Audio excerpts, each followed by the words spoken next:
Hello YouTube, welcome to my unboxing of this Hobby Boss M3A1 White Scout Car early production model in 1/35th scale. Hobby Boss is a model kit manufacturer that I became familiar with just a few years ago. A relatively new entrant into the military modelling genre, but they seem to be making great strides and not only quickly increasing the size of their catalogue but also adding more and more detail and refining their kits as they go along. So let's take a look. This is 1/35th scale.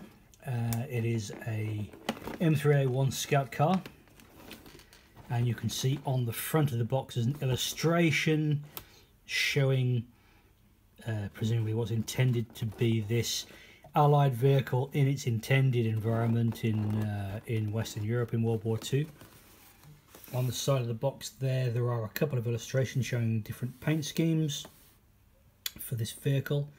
Lots of information, not in English there. And around the side, a description of the vehicle in English, and a couple more illustrations, and a picture of the photo etched parts there. So looking forward to seeing those. Let's see what's in the box. Instruction book, fairly hefty, and some colour stuff in there as well. Let's look at that just in a moment. Before that, let's get into what's in the box. So we have a colour decal sheet there. There's a protective sheet on it, so I can't see exactly what's in there, but it appears to be just a couple of insignia related to the Allied campaign in Western Europe, unit markings. Not much more, really, which I don't suppose there would be much more on a truck in that environment. Straight into what's in the box. Nice attention to detail. Everything seems to be separately polybagged, which is good news. Very nice detail on these wheels here. Take a look at the various wheel bolts. Slots in the wheel, which are actually slots. You can see through them. That's quite nice. There's a bit of foam over this area here. I'm not too sure why. I don't know what's in there that I think could be damaged. But anyway, nicely packaged, nice attention to detail. This appears to be a duplicate sprue. Very, very much the same. We have here an understandably small amount of glazing. So I think that's just 2 front windscreens or windshields and 2 front lamp lenses. I think that's about all we get with this kit, which is understandable, to be quite honest. What have we got here? So we've got components for a couple of weapons there. In fact, that's a whole weapon there in one piece. Is that a 50 caliber? I'm not too sure. Any weapons fans will probably be making fun of me right now for not knowing that. But and then something here. Maybe that's a Thompson machine gun in 2 pieces. Looks like one, not too sure. I'm sure somebody out there knows. Delving in further, we have lots of bits here, and I'm really not sure what they are. So what appear to be just flat sections of armour plating or bodywork. Yeah, I mean, I think that's probably the engine sump dashboard with instruments cast in there. Yeah, the instructions will tell us what most of that is. Looking at it, much of it isn't very obvious. In we go, and more of the same story. Brake assemblies there, I think we have. Radiator shroud, suggesting there's a detailed engine bay with this kit. Some external stowage, I think we're looking at there. Again, a protected part. Not really sure what's in there, but they feel needs to be protected. Maybe it's just their policy to do that with smaller parts. So anything to keep small parts good in transit must be welcome.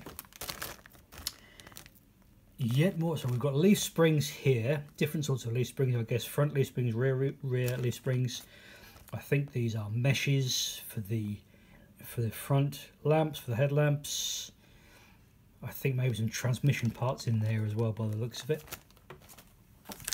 Okay, what's next here? That I would think is the interior floor, probably for the front drum compartment and the rear fighting compartment as well. I think we've got some flat external body pieces there as well. And yet another mysterious, carefully wrapped area. Yeah, they look like sort of handrails. Maybe there's a rail that runs around the top of the bodywork, which they've decided they want to protect very carefully.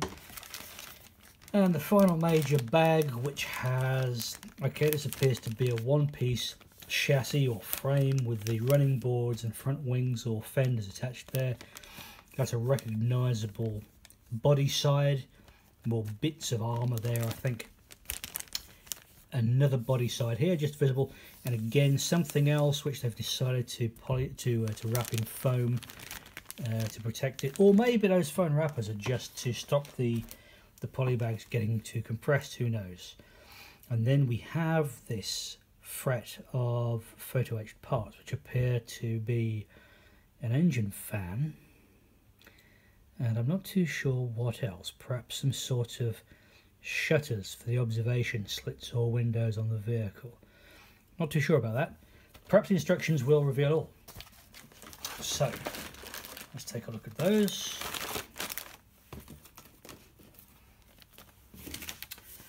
Instructions. Okay, mixture of English and foreign language on the front, with the box art on the front there as well. We then move inside and we have a parts count. The sprues are represented there, including the photo etch and the decals. And then starting off by assembling the engine together with painting guidance within each step, fitting the engine to that one-piece chassis, then suspension goes on after that. If I can get the next page open. Okay, yeah, so rear suspension together with differential. That goes in, quite a bit of detail by the looks of it. All right, yep.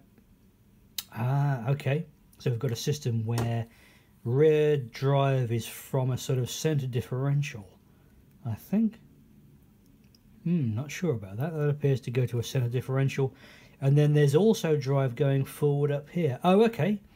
So these, oh, I see. There's a transmission that drives the rear axle, and the rear axle probably drives the front axle. That's what it appears to be. All right. Whatever they had to do, I suppose. Wheels to go together in multiple pieces. There seems to be an option there to make sure they rotate when they're on the finished model, but personally I don't like to do that. I think it compromises the way the wheels sit. And then we've got crew seats, accommodation. There we go. It's interesting. They specify super glue for that particular part. That's interesting. Yeah, quite a detailed crew compartment by the looks. So a lot of seats in there as well. That's interesting. And then we're into assembling the outer bodywork and upper plating. Not sure what's going on there. That's interesting. That appears to be a radiator with grille assembly. And that appears to be as well. Oh, I see. Maybe that's just two steps to achieve the same thing, right? And then the final bits and bobs go on. Doors, engine cover. All of it appears to be flat pieces. I suppose the rail truck was just made out of fairly easily machined and cut sheets of armor plating, really. These instructions give you a really good indication as to how basic the truck would have been. Okay, and then this is where those fragile pieces we saw in the parts, they come together and make, I'm not really sure what they make. Some sort of fitting that goes right around the top of the accommodation, the interior, the driving and fighting compartment, but I'm not entirely sure what it actually represents. And then we've got okay, we've got weapon detail there, yeah, and then the various weapon mounts go on and weapons go on as well. Okay, there we go. And then we have finally this quite nice glossy colour sheet, which gives us decal placement as well as painting guidance too. So just a couple of versions there really. One is a sort of all over olive colour with those insignia on that we saw on the decal sheet. Olive all over. The other one is olive with the black camouflage painted on, as we've become familiar with from various Allied vehicles over the years. So no surprises that there aren't too many more colour schemes there really. That looks pretty good. It's nice to have that sheet to give us some guidance on that. So there we are. Hobby Boss's 1/35th scale US M3A1 White Scout car unboxing. Looks like a nicely detailed kit. Will there be any challenges in there? I think that multi-piece body could be a challenge, but it depends on how nicely it's made and how well it goes together. Other than that, hope you enjoyed that unboxing. Thanks very much for watching.